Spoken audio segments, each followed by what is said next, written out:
नमस्कार, बीएसटीवी देख रहे हैं आप। बहुत स्वागत है आपका। मैं हूं आपके साथ ऋषभ राय। डीजीपी आईजी कॉन्फ्रेंस, जी हां, रायपुर में चल रही डीजीपी आईजी कॉन्फ्रेंस आज तीसरे और अंतिम दिन में प्रवेश कर चुकी है और देश भर के शीर्ष पुलिस अधिकारियों की इस महत्वपूर्ण बैठक में प्रधानमंत्री नरेंद्र मोदी और केंद्रीय गृह मंत्री अमित शाह भी शामिल हैं।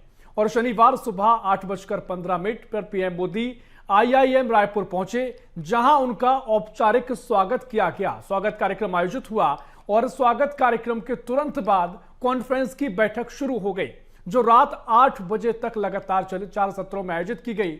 और कॉन्फ्रेंस में देश की आंतरिक सुरक्षा, आतंकवाद, नक्सलवाद और साइबर सुरक्षा जैसे बेहद महत्वपूर्ण विषयों पर शीर्ष स्तर पर विस्तृत चर्चा की गई है। सुरक्षा तंत्र को और मजबूत बनाने पर 12 घंटे तक गहन मंथन का कार्यक्रम निर्धारित किया जा रहा है। दिन भर की बैठकों के बाद पीएम मोदी रात 8:35 पर स्पीकर हाउस के लिए रवाना हुए और 8:45 पर स्पीकर हाउस M01 पहुंचकर वहीं रात्रि विश्राम किया। वहीं कॉन्फ्रेंस का माहौल अत्यंत गंभीर और रणनीतिक बताया जा रहा है, जहां देश की सुरक्षा संरचना को लेकर प्रमुख निर्णयों और सुझावों पर विचार किया गया। चलिए अब आपको हम बताते हैं, ग्राफिक्स की मदद से आपको समझाते हैं कि पहले दिन कॉन्फ्रेंस में क्या क्या हुआ है। तो केंद्रीय गृह मंत्री अमित शाह ने 3 दिवसीय 60वीं डीजीपी आईजीपी कॉन्फ्रेंस का पहले उद्घाटन किया और कई विषयों में चर्चा के साथ देश भर के थानों को रैंकिंग भी जारी की गई है। अमित शाह ने संबोधित किया। पीएम मोदी के नेतृत्व में डीजीपी आईजीपी कॉन्फ्रेंस में समस्याओं का समाधान हुआ है और इसके साथ ही देश की आंतरिक सुरक्षा के समाधान का फोरम बनकर उभरी। शाह ने कहा, अगली डीजीपी आईजीपी कॉन्फ्रेंस से पहले देश नक्सलवाद की समस्या से मुक्त हो जाएगा और कहा कि हमने विगत 7 वर्षों में 586 फोर्टिफाइड पुलिस स्टेशन बनाकर सुरक्षा के घेरे को मजबूत बनाया है। 2014 में नक्सल प्रभावित जिलों की संख्या जो 126 थी, वो घटकर 11 रह गई है। एनआईए, यूएपीए कानूनों को सुदृढ़ बनाने 3 नए आपराधिक कानून, नारकोटिक्स और भगोड़ों के लिए मजबूत कानून बनाए हैं। तीनों नए आपराधिक कानूनों के पूर्णतः लागू होने के बाद भारत की पुलिसिंग विश्व में सबसे आधुनिक होगी। और दिल्ली के गाजीपुर थाना को बेस्ट पुलिस स्टेशन का अवार्ड दिया गया। अंडमान और निकोबार के पहरगांव पुलिस स्टेशन को दूसरा, कर्नाटक के रायचूर के कवितला पुलिस स्टेशन को तीसरा स्थान मिला। देश की इंटरनल सिक्योरिटी, इंटेलिजेंस सिस्टम और भविष्य की स्ट्रेटजी पर हाई लेवल चर्चा हो रही है। तमाम बातों का जिक्र अमित शाह ने किया है। और डीजीपी आईजी कॉन्फ्रेंस की खास झलकियां, जहां केंद्रीय गृह मंत्री शाह ने 3 दिवसीय 60वीं डीजीपी आईजीपी कॉन्फ्रेंस का उद्घाटन किया। कई विषयों में चर्चा के साथ देश भर के थानों की रैंकिंग जारी की गई। अमित शाह ने संबोधित किया। पीएम मोदी के नेतृत्व में डीजीपी आईजीपी कॉन्फ्रेंस में समस्याओं के समाधान हुआ और भी तमाम बातों का जिक्र यहां पर अमित शाह करते नजर आए हैं। और यह भी कहा कि 2014 में नक्सल प्रभावित जिलों की संख्या जो 126 थी, वह घटकर 11 रह गई है। एनआईए, यूएपीए कानूनों को सुदृढ़ बनाने 3 नए आपराधिक कानून, नारकोटिक्स और भगोड़ों के लिए मजबूत कानून बनाए हैं और तीनों नए आपराधिक कानूनों के पूर्णतः लागू होने के बाद भारत की पुलिसिंग विश्व में सबसे आधुनिक होगी। इस बात का जिक्र भी अमित शाह ने किया है। और देश की इंटरनल सिक्योरिटी, इंटेलिजेंस सिस्टम और भविष्य की स्ट्रेटजी पर हाई लेवल चर्चा की जा रही है।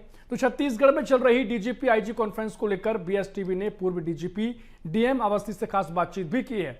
डीएम अवस्थी ने इस दौरान हर पहलुओं को बताया, कैसे ये कॉन्फ्रेंस सुरक्षा, कानून व्यवस्था को मजबूत करती है। और सुनिए पूर्व डीजीपी डीएम अवस्थी ने क्या कुछ कहा है, ये आपको सुनवाते हैं। छत्तीसगढ़ में पहली बार डीजीपी आईजी कॉन्फ्रेंस हो रहा है। आज से इसकी शुरुआत हो गई है और सभी के मन में बहुत सारे सवाल हैं कि इस कॉन्फ्रेंस में आखिर क्या चर्चा हो रही होगी। इन्हीं सब सवालों को लेकर के मैं छत्तीसगढ़ के पूर्व डीजीपी डीएम अवस्थी सर के पास पहुंचा हूं। सर, कई सारे सवाल हैं। सबसे पहले तो मैं ये जानना चाहता हूं सर कि इस डीजीपी आईजी कॉन्फ्रेंस की छत्तीसगढ़ के लिए क्या महत्वता है और क्यों ये एकदम खास रहता है। हर साल क्या रणनीति इस बैठक में होती है सर? देखिए, क्या है कि छत्तीसगढ़ के लिए इसलिए खास है कि राज्य को बने हुए 25 साल हुए हैं और मध्य प्रदेश से अलग हुआ, तो मध्य प्रदेश में भी कभी डीजी आईजी कॉन्फ्रेंस नहीं हुई। और छत्तीसगढ़ बनने के बाद जितने भी राज्य हैं छोटे, जो झारखंड, छत्तीसगढ़ और उत्तराखंड, उसमें पहला मौका छत्तीसगढ़ को मिला है। तो ये छत्तीसगढ़ के लिए गौरव की बात है। सर, आप भी डीजीपी रहे हैं और ऐसे में कई बैठकों में आप भी रहे हैं। उस समय जब आप डीजीपी रहे तब क्या चुनौतियां पर चर्चा ज्यादा होती थी, और आज के परिदृश्य में क्या लगता है आपको कि आज सबसे ज्यादा जो गंभीर चुनौती है भारत के लिए, आंतरिक या बाहरी सुरक्षा की व्यवस्था से, तो क्या लगता है आपको कि किस तरीके की चर्चा है, उसका निर्णय कैसे होता है? देखिए, पिछले लगभग 20 साल से मैंने काफी बार डीजी कॉन्फ्रेंस अटेंड की है, और मुद्दा जो प्रमुख मुद्दे थे वो हमेशा पहला आतंकवाद, कभी बॉम्बे बम ब्लास्ट हो गया, कभी दिल्ली हो गया, कभी कश्मीर में कुछ हो गया, इसके बाद नक्सलवाद एक दूसरा मुद्दा था। इसके अलावा और आंतरिक सुरक्षा से जुड़े हुए जो मुद्दे थे वो तब भी थे और आज भी हैं। ये बात जरूर है कि जैसे जम्मू कश्मीर में आतंकवाद की स्थिति है वो काफी कम हुई है, लेकिन कई नई चीजें उत्पन्न हो जाती हैं, जैसे नारकोटिक्स। इस समय ड्रग्स और इन सब की तस्करी पंजाब में या जो भी हमारे बॉर्डर्स हैं वहां से होती है। एक बड़ी समस्या अभी घुसपैठियों की है, जो कि बांग्लादेश से, नेपाल से, अन्य देशों से हमारे यहाँ आ गए हैं और उनका पता नहीं चल पा रहा है। इसके लिए कोशिशें जारी हैं, कई बार बड़े क्राइम करके निकल जाते हैं, तो पुलिसिंग के लिए वो एक चुनौती है। और इस प्रकार से जो नक्सलवाद तो अपनी जगह है ही है, लेकिन अब जब ये कॉन्फ्रेंस हो रही है तो नक्सलवाद का स्वरूप काफी बदल गया है। आज से 10 साल पहले जब ये हुई थी तो नक्सलवाद बड़ा आक्रामक रूप से देश भर में फैला हुआ था, अब वो सिमट गया है। छत्तीसगढ़ तक में ऐसा लग रहा है कि नक्सलवाद खत्म हो रहा है, बाकी प्रदेशों से लगभग समाप्त हो गया। कहीं कोई नक्सल घटनाओं की सूचना अब मीडिया में या देश में सुनाई नहीं देती है। तो मैं समझता हूं ये लगातार जिस प्रकार से इसकी मॉनिटरिंग हो रही है भारत सरकार के द्वारा, और जिस प्रकार से ये जो कॉन्फ्रेंस होती हैं, इनका ये लाभ हमेशा मिलता है कि वो प्रोफेशनल पुलिसिंग में बहुत ज्यादा मददगार होती है।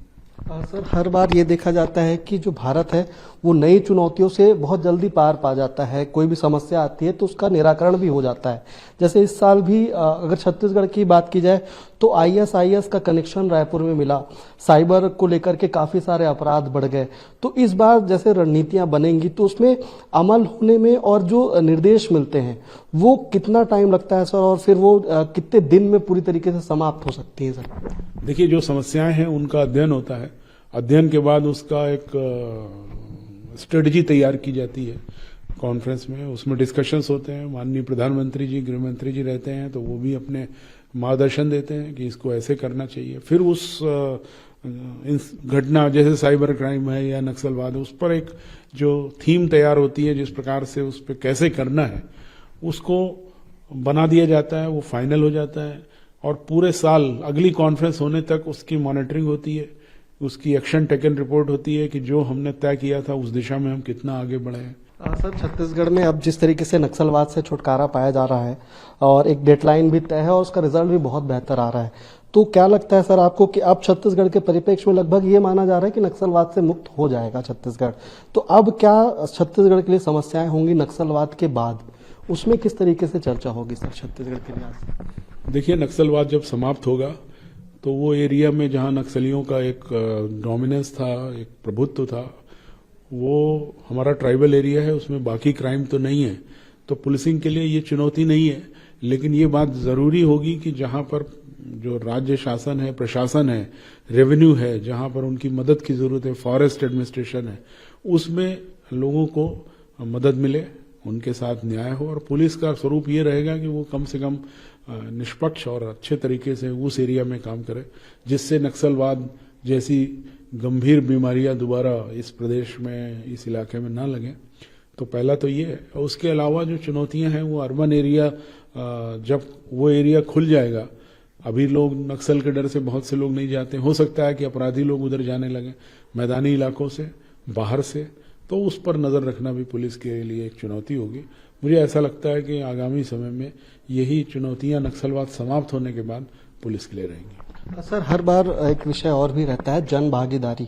जो पुलिसिंग होती है उसको जनता के सामने पारदर्शिता तरीके से लाने की कोशिश होती है, जो कानून व्यवस्था होती है उसे बेहतर बनाने की कोशिश होती है। आपको क्या लगता है कितनी बेहतर कानून व्यवस्था छत्तीसगढ़ की अभी है पारदर्शिता के मामले में? देखिए, अब इस पर वैसे टिप्पणी करना उचित नहीं है, लेकिन छत्तीसगढ़ अन्य प्रदेशों की अपेक्षा शांत प्रदेश है, यहाँ के लोग शरीफ हैं। क्राइम का स्वरूप बदल रहा है, साइबर क्राइम हो रहे हैं, लोग कई बार ड्रग्स के कारण चाकूबाजी जैसी घटनाएं भी हो रही हैं। पुलिस लगातार कार्रवाई कर रही है, लेकिन और कड़ी कार्रवाई करने की जरूरत है। एक सुरक्षा का वातावरण पुलिस को हमेशा, किसी भी पुलिस को देने की जरूरत है। जब आम नागरिक घूमे तो उसे भय ना हो, और अगर वो कोई उसे प्रताड़ित करता है, तंग करता है, तो उसकी बात पुलिस थाने में सुनवाई हो और उस पर एक्शन हो। ये मैं समझता हूं कि इस तरह का वातावरण पुलिस प्रयासरत है छत्तीसगढ़ की, और इसी तरह निर्माण इसी प्रकार का होना चाहिए। यही मुझे लगता है कि वास्तविक पुलिसिंग होगी। बहुत शुक्रिया सर। तो छत्तीसगढ़ में डीजी कॉन्फ्रेंस चल रही है और बेहद खास इसलिए भी है क्योंकि एक आने वाले पूरे एक साल के लिए सुरक्षा व्यवस्था हो, कानून व्यवस्था हो, बाहरी या आंतरिक गतिविधियां हो, उन पर कैसे नजर रखी जाए और कैसे उन पर रोकथाम की जाए, इस पर गहन चर्चा चल रही है। प्रधानमंत्री नरेंद्र मोदी पहुंच रहे हैं, अमित शाह पहले से मौजूद है, तो कहीं न कहीं बेहद खास ये डीजीपी आईजी कॉन्फ्रेंस हो रहा है। कैमरामैन जयप्रकाश साहू के साथ रायपुर से BSTV के लिए शिवम दुबे। तो छत्तीसगढ़ के पूर्व डीजीपी डीएम अवस्थी को आपने सुना। अब आपको बताते हैं कि आखिर डीजीपी आईजी कॉन्फ्रेंस में समीक्षाओं में क्या क्या निकलता है, कैसे एजेंडे का प्रेजेंटेशन होता है, और इसके BSTV ने बात की रिटायर्ड डीजी RK विजय से, क्या कुछ उन्होंने कहा वो भी आपको सुनवाते हैं। छत्तीसगढ़ का रजत जयंती वर्ष चल रहा है और इस बार रजत जयंती वर्ष के उपलक्ष्य में कई छत्तीसगढ़ में हुई। इसी में एक ऐसा भी पहलू जुड़ चुका है जो कि पहली बार छत्तीसगढ़ में डीजीपी आईजी कॉन्फ्रेंस हो रहा है। आज से इसकी शुरुआत हो चुकी है। गृह मंत्री अमित शाह इसमें शामिल हो रहे हैं, प्रधानमंत्री नरेंद्र मोदी इस कॉन्फ्रेंस में शामिल हो रहे हैं। ऐसे में खास बातचीत करने के लिए हम retired DG RK Vij sir के पास हैं। सर, कितना अहम है छत्तीसगढ़ के लिए अभी तक किसी भी राज्य में मतलब नए जो राज्य बने, चाहे झारखंड की बात हो, चाहे अन्य प्रदेशों की बात हो, लेकिन छत्तीसगढ़ को मौका मिला कि डीजीपी आईजी कॉन्फ्रेंस यहाँ पे हो रहा है और पहली बार हो रहा है, तो कितना अहम है सर ये पूरे देश की सुरक्षा व्यवस्था, आंतरिक व्यवस्था के लिए कितना अहम है सर? देखिए, स्थान से ज्यादा महत्वपूर्ण है मीटिंग। स्थान तो देखिए, समय था पहले दिल्ली में मीटिंग हुआ करती थी, बाद में अभी कुछ वर्षों से वर्तमान प्रधानमंत्री जी ने अलग अलग जगहों पर, स्टेट कैपिटल्स में या दूसरे महत्वपूर्ण स्थानों पर ये मीटिंग प्रारंभ की है। इस मीटिंग का ये महत्व है कि जितने भी महत्वपूर्ण मुद्दे हैं जो देश की सुरक्षा के लिए अहम है, चाहे वो आंतरिक, सामान्यतः जो एक स्टेट से ज्यादा के मुद्दे होते हैं, क्योंकि लोकल मुद्दे ज्यादा इसमें महत्वपूर्ण नहीं होते हैं, जो मुद्दे एक स्टेट से ज्यादा को प्रभावित करते हैं, जैसे नक्सलवाद है, ज्यादा स्टेट्स को प्रभावित करता है, नॉर्थ ईस्ट की समस्याएं हैं, जम्मू कश्मीर के डेवलपमेंट्स हैं किस प्रकार से हैं, कुछ टेररिस्ट कोस्टल एरिया से भी, बॉम्बे एरिया से भी आए थे, तो तटीय सुरक्षा कैसी है, देश में साइबर क्राइम लगातार, चाहे वो डीप फेक हो, आर्टिफिशियल इंटेलिजेंस का यूज करके अभी कई प्रकार के क्राइम घटित हो रहे हैं, उसकी बात हो, तो मतलब जितने भी महत्वपूर्ण मुद्दे हैं जो सुरक्षा के लिए महत्वपूर्ण हैं, वो इसमें चर्चा किए जाते हैं। और सामान्यतः जिस स्टेट की प्रॉब्लम अहम होती है या कोई अच्छा सुझाव या अच्छा विकल्प, उसको निपटने के लिए अच्छे सुझाव जहां से आते हैं, वो पुलिस महानिदेशक को उसको मौका मिलता है अपनी बात रखने का, और वैसे विचारों का आदान प्रदान पूरे इस 3 दिन की मीटिंग में होता है। सर, आपने भी कई सारी कॉन्फ्रेंस अटेंड की हैं। सर, किसी भी असुविधा का या फिर जो भी व्यवस्था है देश में या जो भी असुरक्षा का माहौल है, उस पर कैसे ध्यान केंद्रित किया जाता है? क्या उसके लिए कोई डॉक्यूमेंट्री प्रेजेंटेशन या फिर कुछ ऐसी ब्रीफिंग होती है केंद्रीय गृह मंत्री के सामने, आला अधिकारियों के सामने, जिसके बाद उस पर निष्कर्ष निकलता है? क्या प्रक्रिया होती है सर इस पूरे कॉन्फ्रेंस में? देखिए, मुद्दे तो सभी स्टेट्स के केंद्र को मालूम होते हैं, और केंद्र सरकार ही IB की सहायता, इंटेलिजेंस ब्यूरो की सहायता से इसको डिसाइड करता है कि कौन से मुद्दे चर्चा किए जाएंगे, कौन अधिकारी उसको प्रेजेंट करेगा, कौन सा स्टेट उसको प्रेजेंट करेगा, क्योंकि टाइम समय वेस्ट ना हो, हर आदमी उसके अंदर इंटरवीन ना करे, तो ये सामान्यतः डिसाइड कर लिया जाता है कि ये स्टेट इस बात करेगा, वो प्रेजेंटेशन तैयार की जाती, शेयर की जाती। तो ये चीजें वहीं उस समय कुछ महत्वपूर्ण मुद्दा आ जाए तो सभी उस पर चर्चा करते हैं, पर सामान्यतः केंद्र सरकार जो आवश्यक मुद्दे हैं उनको तय कर लेता है, स्टेट से चर्चा करके कई बार समितियां भी बन जाती हैं कुछ चीजों को प्रेजेंट करने के लिए, कैसा करना है, तो वो उस प्रकार से तय किया जाता है। सर, जैसे 2014 से पहले ये कहा जाता था कि सिर्फ दिल्ली में बैठक होती थी, और 2014 के बाद पूरे देश भर में जो भी राज्य चुना जाता है वहां पे पूरे देश भर के अधिकारी आते हैं, वहां पे बैठक होती है। आपको क्या लगता है सर, इससे कितना प्रभाव उन प्रदेशों में पड़ता है, कितनी ऊर्जा वहां के सैनिकों में, सैन्य बलों में, पुलिस व्यवस्था में, कानून व्यवस्था में आती है? कितनी अच्छी पहल है कि प्रत्येक राज्य में जाकर के वहां पे सभी चीजों की चर्चा करना? नहीं, जब राज्यों को मौका मिलता है तो एक राज्य को दूसरे सभी देश के सारे अधिकारी जो डीजीज रहते हैं उनके साथ दूसरे अधिकारी आते हैं, उनकी व्यवस्थाएं करनी पड़ती हैं। तो एक तो मेल मिलाप, थोड़ा कोऑर्डिनेशन हमेशा बेहतर होता है जब अधिकारी यहाँ स्टेट्स में मिलते हैं, स्टेट्स में तैयारी करते हैं।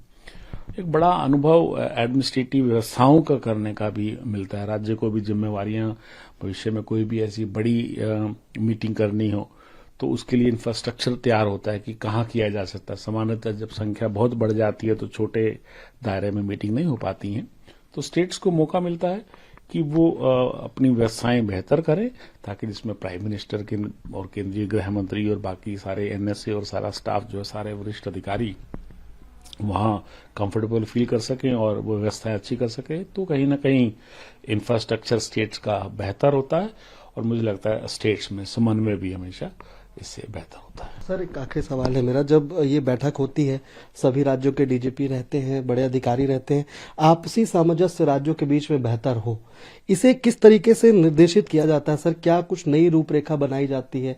जब आप बैठकों में शामिल होते रहे तब तो शायद बहुत क्रूशल रहता होगा, लेकिन अब जब समय पूरा बदल चुका है, नक्सलवाद भी छत्तीसगढ़ से खत्म हो रहा है, तो कैसे आपसी सामंजस्य को लेकर के दिशा निर्देश इस बैठकों में दिए जाते हैं? नहीं, मुझे लगता है समय के साथ जो है कोऑर्डिनेशन स्टेट्स के अंदर में समय के साथ इसकी डिमांड ज्यादा हो रही है। कारण यह है कि कोई भी क्राइम, टेक्नोलॉजी का उपयोग जैसे जैसे बढ़ रहा है, कोई भी क्राइम एक लोकल एरिया में सीमित नहीं रह जाता है। तो आपको दूसरे स्टेट्स के संपर्क करना बहुत जरूरी हो जाता है क्राइम को सोल्व करने के लिए, चाहे वो अपराधी भागता हो, चाहे टेक्नोलॉजी का व्यापकता ऐसी है कि क्राइम जो है वहां तक फैलता है। कई लिंक्स इंटरस्टेट रहते हैं, तो स्टेट्स को तो मिलकर ही काम करना है, और वो जो अब पहले लोकल हुआ करता था वो व्यापकता ले चुका है। तो कोऑर्डिनेशन जब सारे बैठते हैं तो कोऑर्डिनेशन ऑटोमेटिकली अच्छा होता है, और कभी ऐसा हुआ कि थोड़ा सा ऊपर नीचे हुआ तो मुझे लगता है इसके अंदर वो आयरन आउट हो जाता है। तो समस्या ऐसी है नहीं कि अधिकारी, क्योंकि सभी जैसे अगर आईपीएस ऑफिसर एक ही सर्विस से आते हैं, बैचमेट्स होते हैं, दोस्त सीनियर जूनियर होते हैं, तो वो एक भाईचारा आपस में, एक आईपीएस की जो फ्रेटर्निटी है वो हमेशा बनी रहती है। तो मुझे नहीं लगता कि ऐसी कोई बड़ी समस्याएं आती हैं। हाँ, शुक्रिया सर।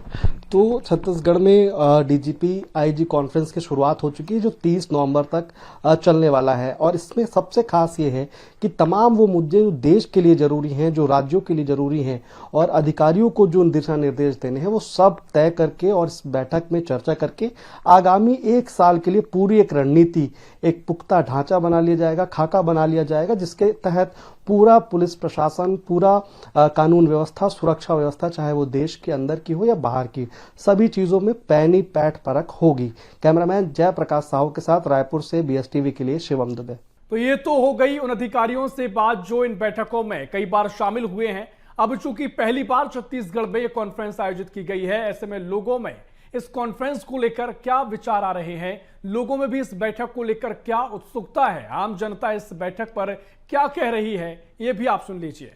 ये देश की सुरक्षा के लिए ज़रूरी है। जैसे अभी दिल्ली में ब्लास्ट हुआ, और इससे कनेक्ट करके हम लोग देख रहे हैं कि उसके रेफरेंस में ये कॉन्फ्रेंस हो रही है कि ऐसी घटनाएं और ना हो, और देश की सुरक्षा के लिए इतनी बड़ी कॉन्फ्रेंस छत्तीसगढ़ में हो रही है।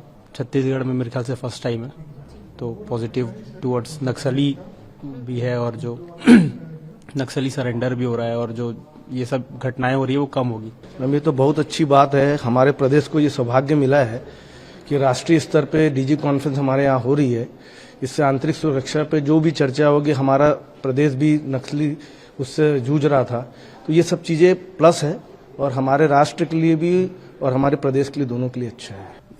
इस कॉन्फ्रेंस से ऐसा लगता है कि पूरे देश में सुरक्षा व्यवस्था सुधरेगी और जिस तरह से माननीय प्रधानमंत्री जी इस अनेक सारे जो मुद्दे लिए हैं, मतलब चाहे नशे पे हो, चाहे और भी जितनी भी चीजें हो रही हैं, और जो यहाँ कॉन्फ्रेंस हो रहा है इसका लगभग इसका काफी असर छत्तीसगढ़ में भी होगा, हमें ऐसा लगता है। छत्तीसगढ़ प्रदेश में पहली बार जो डीजी कॉन्फ्रेंस हो रही है, ये छत्तीसगढ़ प्रदेश के लिए ही बड़े गौरव की बात है। और मोदी जी और शाह जी पूरी प्रदेश की सुरक्षा व्यवस्था, महिला सुरक्षा व्यवस्था और आंतरिक सुरक्षा व्यवस्था में जो चिंतन लगातार कर रहे हैं, निश्चित रूप से इस कॉन्फ्रेंस से भारत देश की सुरक्षा में काफी अंतर आएगा। तो डीजीपी आईजी कॉन्फ्रेंस में देश भर से लगभग 600 अधिकारी और वीआईपी इस कार्यक्रम में मौजूद हैं और इस बार सम्मेलन में पहली बार एसपी रैंक के अधिकारी भी शामिल हुए। इस कॉन्फ्रेंस में विकसित भारत के साथ ही सुरक्षित भारत के निर्माण के लिए एक दूरदर्शी रोडमैप तैयार किया जा रहा है। विकसित भारत सुरक्षा आयाम विषय पर आयोजित इस सम्मेलन में नक्सलवाद, आतंकवाद, आपदा प्रबंधन, महिला सुरक्षा, पुलिस व्यवस्थाओं में फॉरेंसिक विज्ञान और एआई के उपयोग जैसे प्रमुख सुरक्षा पर रणनीति तय होने के बाद इस सत्र का समापन किया जाएगा। कुल मिलाकर बेहद खास ये कॉन्फ्रेंस हो रही है। और फिलहाल के लिए इस खास पेशकश में इतना ही। देश प्रदेश की और भी खबरों के लिए देखते रहिए BSTV। नमस्कार।